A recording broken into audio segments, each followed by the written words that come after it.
Hello, and welcome back to the course on Physics for Engineers. So we are still on the topic on geometric optics. So let us first review some concepts. So in the previous uh, lesson, we have discussed about the object-image relationship for spherical mirrors, and it's given by this equation here, where S is the object distance, S prime is the image distance, and F is the focal length of your spherical mirror. F can be positive or negative depending on whether it's a converging mirror or a diverging mirror. So for this lesson, we will now be talking about image formation in thin lenses.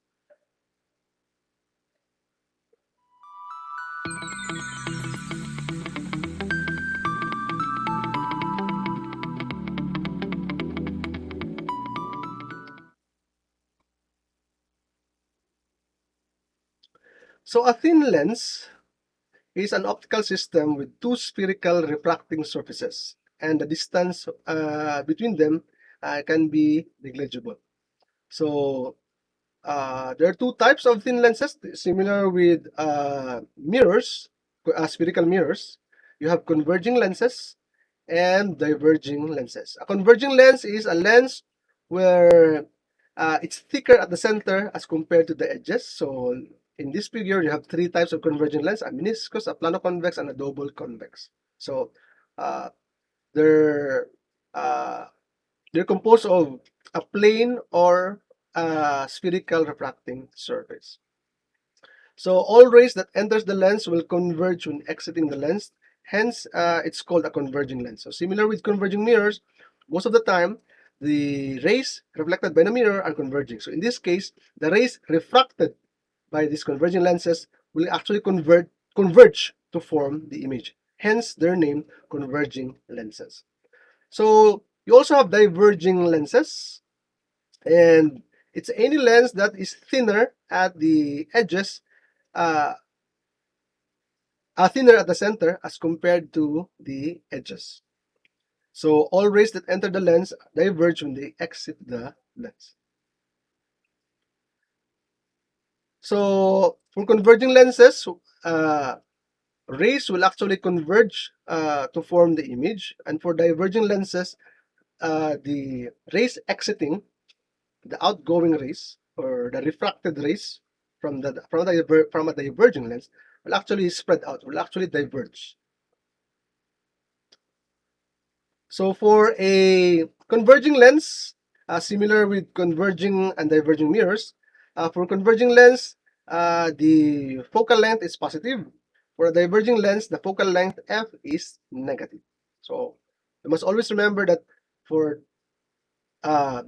converging mirrors and lenses, the focal lengths are positive. For diverging mirrors and lenses, their focal lengths are negative.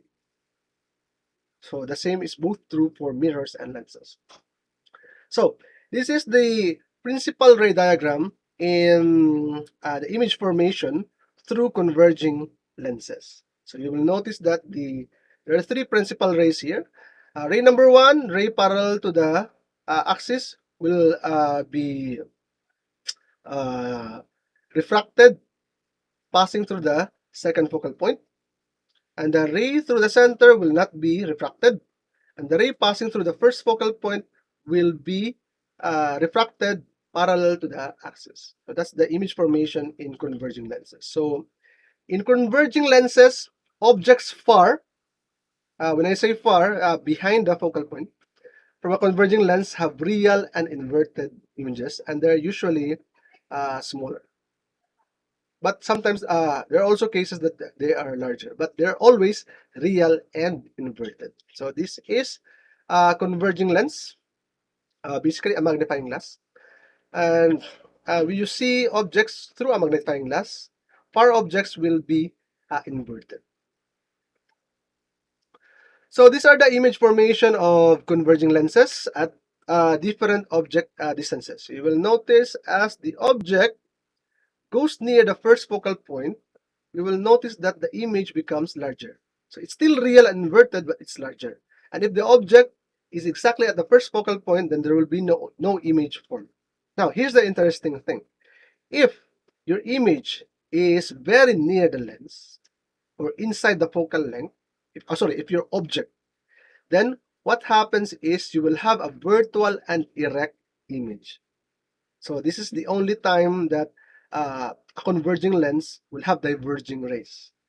So the image form here will be virtual and erect, and the image is usually enlarged. So objects near a converging lens have virtual, erect, and larger images. So that's how you use a magnifying glass. A magnifying glass is an example of a converging lens, and objects near the magnifying glass will actually be virtual and erect, and then they will be larger. So that one. So let's now go to a diverging lens. So these are the three principal rays for diverging lens. I forgot to emphasize that for the diverging lens, there are two focal points again, but the first focal point for the diverging lens is in the left side. The second focal length is in the right side, and the second focal length is on the left side. It's opposite to a converging lens. Okay. So a ray parallel to the axis will be refracted as if it's coming from the second focal point. And then a ray passing to the center will not be refracted. A ray moving towards the first focal point will be refracted parallel to the axis. So these are the three principal rays, and you will notice that they're all diverging, but they look like they're coming from this point. So our image is here. So for a uh, diverging lens, the image is always virtual and erect, but it will always be smaller. So this is the difference between a converging and a diverging lens. So if you see people who are wearing lenses, if their eyes become larger than their actual eyes, then they're wearing a converging lens. If you see persons wearing glasses wherein their eyes become smaller, then they're using a diverging lens. So we will discuss about uh, vision defects in the next lesson. So objects near a diverging lens will always have a virtual, erect, but smaller images, as compared to a converging lens where the image is virtual, erect, but larger, magnified images. So you will no longer be having a hard time uh,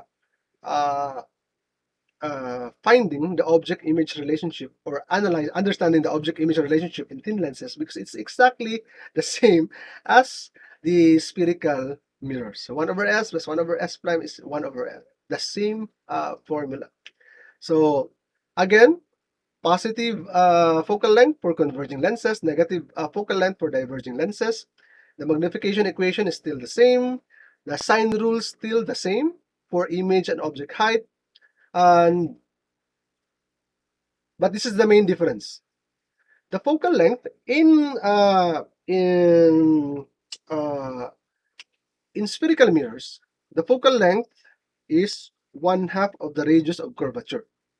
Now, for lenses, since there are now two spherical surfaces in your thin lens, then the focal length does not follow this equation anymore. To find the focal length, we need to use the lens maker equation. And the lens maker equation states that the 1 over focal length is equal to n minus 1, 1 over r1 minus 1 over r2, where r1 is the radius of curvature of the first spherical surface, and r2 is the radius of curvature of the second spherical surface. So this is the lens maker equation. This is how you find the focal length. So the focal length is not r over 2, not the radius of curvature over 2, because there are now two radii of curvature in lenses. So you now use this one to find the focal length. Again, it's not radius over 2. So you use this equation. And also, I forgot to emphasize that the focal length of a lens depends on the index of refraction of the glass or the material used in making that lens. So it depends on the index of refraction and the radii of curvature of the two spherical surfaces. So let's have an first example. So this is image formation by a diverging lens. So you are given a diverging lens. You find that a beam of parallel rays spread out after passing through the lens. So principal ray diagram for diverging lens, a ray parallel to the axis will be diverged or will be refracted as if it's coming from the second focal point.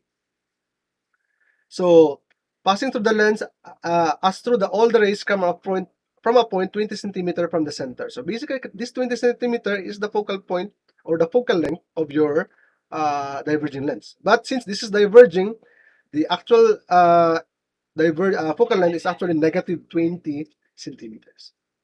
So you want to use this lens to form an erect virtual image that is 1/3 the height of the object. So where should the object be placed? So when you say where, that's the distance. So we first use, sorry, to solve for the distance, since we don't know the object or image distance, but we know that the magnification is 1/3. So 1/3 the height of the object. So meaning the image height is 1/3 of the height of the object. So meaning y prime over y is equal to 1/3. So from here, we see that s prime is actually negative s over 3. So the image distance is basically 1/3 of the object distance. And it's negative because this is a virtual image. So we substitute this one in our object image relationship. We replace s prime here with negative s over 3, and we will get this one. So we get this equation here. And we can now solve for the object distance because this is the first unknown. Where should the object be placed? It's the object distance. So s is basically negative 2f. So our focal length, this is a diverging lens, so the focal length is negative 20 centimeters. So you will get positive 40 centimeters. So you should place your object 40 centimeters from your lens. So draw a principal ray diagram. So this is the principal ray diagram. By the way, this is the image distance, 1/3 1/3 of your object distance, then negative sign. So negative 13.33. 40 divided by 3 is negative 13.33. So we can now, this is now the image, image formation, the ray diagram for this problem. So a ray parallel to the axis will be refracted as if it's coming from the second focal point. A ray towards the first focal point will be refracted parallel to the axis. A ray passing through the center will not be refracted at all. And the image is here. And this is a distance of negative 13.3 centimeter, while your object is a distance 40 centimeter from your lens. So take note, this is a diverging lens. The focal length is negative. So let's now have a much harder problem. So this is image formation in a combination lens. So combination lenses are actually very common. So we have a converging lens and a diverging lens. Lens A is a converging lens, lens B is a diverging lens. So the converging lens A and diverging lens B are separated by a distance D equal to 50 centimeters. The focal length of converging lens A is 8 centimeters, so this is 8 centimeters. And then for the diverging lens, the focal length is 10 centimeters, negative 10 centimeters. So this is 10 centimeters. That one. So meaning, if this is 8 and this is 10 and the whole distance is 50, so you can solve for this distance here. Or the distance from the lens to this focal point is 40 because this is 10 and the whole length D is 50 centimeters. Okay, if an observer on the right side, so this is our observer, this is the eye of the observer, of the diverging lens is looking through the combination of the two lenses, where will he or she see the final image? And what is the height of this final image? And what is the nature and orientation of the final image with respect to the object? Okay, so in this problem, we need to uh, first solve for the S prime, the image distance. But it's more complicated actually than that. So this object here will have an image will produce an image because of lens A. It will produce an image somewhere here. And that image will be real and inverted. And that image will actually serve as the object for the second lens, for our diverging lens here, lens B. So the object of lens B is what we call a virtual object because it's actually an image of uh, this object here. So the final image that you will see is actually an image of an image. So the image through lens A serves as the object of lens B. So it's an image of an image problem.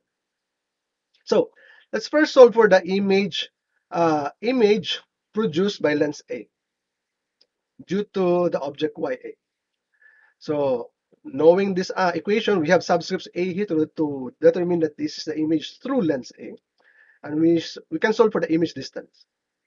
And the image distance is 40 centimeters. So meaning from lens A, the image is formed 40 centimeters. And 40 centimeters is exactly the focal point of lens B because the whole length here is 50 centimeters and this length here is 10 centimeters. Meaning the image produced, generated by lens A, falls in lens B. And it's actually a real and inverted image. So the image will actually be somewhere here.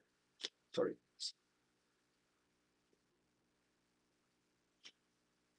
So it's a real and inverted image. And it's exactly at the focal point. So we know that this image is real and inverted. This is for A. And this image will serve as the object, the virtual object for lens B. So the image of for A serve as the virtual object for diverging lens B. Okay, so for B, so this is actually our ray diagram. This is the exact ray diagram. So the image for A is here. This will serve as the virtual object for lens B, and the image of this image is actually here. So since this is a diverging lens, the image is smaller. So this is the final image. This is the image. This is the image of the image. And this is the final image. The final image is the image of the image. Okay. So let's try to find the location of the final image. So for B, we solve for S prime. But take note now here, our SB, the object distance, this is the virtual object distance. The virtual object distance is this one. This is the virtual object distance. So it's 10 centimeter because it's located at the focal length. And the focal length of B is negative 10 centimeters. And then you have 10 minus negative 10, so that's 10 plus 10. So you will get SB is negative 5 centimeters. So the negative sign here implies that the image is a virtual image. So finally, to solve for the height, this is the magnification for lens A. We can solve for the height of this image here, YA prime. For lens B, this is the magnification but this is also equal to YB, the height of the object for lens B, because our image here served as the object for lens B. So basically, they have the same height, YB. But from our equation for the magnification for lens B, this is it. We substitute the value of YB with this one. And now we can solve for YB prime. The YB prime is the final height of this image of our image of the image. And we will get a value of negative 10 centimeters. So the image is actually inverted with respect to the original image. Or sorry, original object. So it's inverted and it's virtual. So the orientation is it's a virtual inverted image. So virtual and inverted. Okay. So that's the end of the lesson on geometric optics. So if you need more lessons, if you need more examples, go see our uh, reference textbook. So This is actually the second to the last topic for this chapter. And for the last topic, we'll just be discussing about the different kinds of optical instruments. I will see you on that lesson. Bye bye.